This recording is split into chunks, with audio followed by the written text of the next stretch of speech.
Hello students, welcome back to my channel. Students, आज हम लोग जो है so meaning of life span developmental psychology का ये जो चैप्टर, इसमें हम लोगों को देखिए क्या क्या पढ़ना है। इसके उद्देश्य पढ़ने हैं, परिचय पढ़ने हैं, जीवन अवधि विकासात्मक मनोविज्ञान का अर्थ एवं स्वरूप को समझना है, जीवन अवधि विकासात्मक मनोविज्ञान का मूल स्रोत, ठीक है, जीवन अवधि विकासात्मक मनोविज्ञान की आधुनिक प्रवाह। तो ये सारे टॉपिक्स को हम लोगों को इसमें कवर करना है। पहले हम लोगों को इसके उद्देश्य के बारे में समझना है।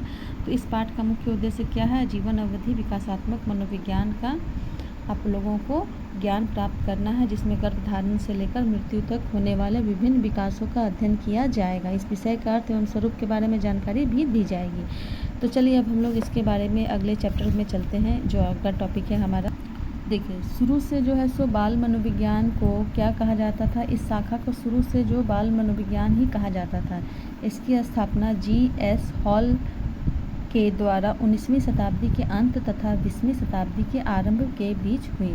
बाद में मनोविज्ञान की इस शाखा को बाल मनोविज्ञान के स्थान पर विकासात्मक मनोविज्ञान कहा।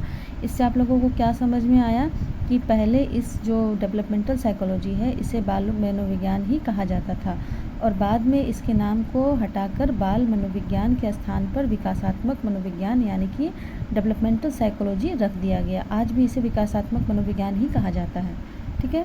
विकासात्मक मनोविज्ञान की परिभाषा के संबंध में शुरू से ही मनोवैज्ञानिकों में थोड़ा मतभेद रहा है। मतलब कुछ मनोवैज्ञानिकों का दृष्टिकोण अलग है, किसी का अलग है।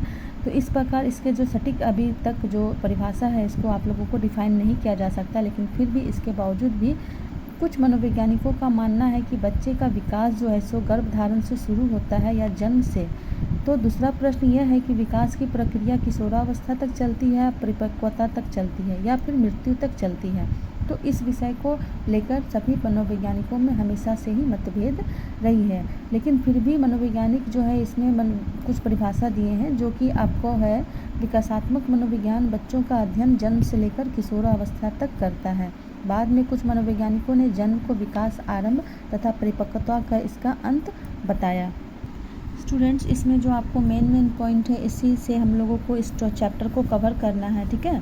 तो जीवन अवधि जो है सो विकासात्मक मनोविज्ञान को पहले विकासात्मक मनोविज्ञान के नाम से जाना जाता था, ठीक है ना। इसके जो विकासात्मक मनोवैज्ञानिक स्टीफेंसन 1968 का कहना है कि व्यक्ति के व्यवहारों में जीवन अवधि जो भी परिवर्तन होता है, उसका अध्ययन से विकासात्मक मनोविज्ञान जुड़ा हुआ है, ठीक है।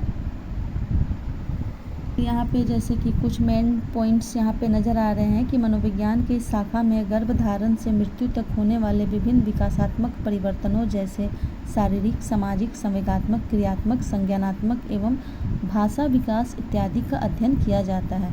पहले सिर्फ बाल विकास का ही अध्ययन किया जाता था, लेकिन अब इसके अंतर्गत शैशवा अवस्था के अलावा किशोरावस्था, वयस्कावस्था और वृद्धावस्था के विभिन्न अवस्थाओं में होने वाले सभी विकासात्मक परिवर्तन पर भी इसमें जोर डाला जाता है।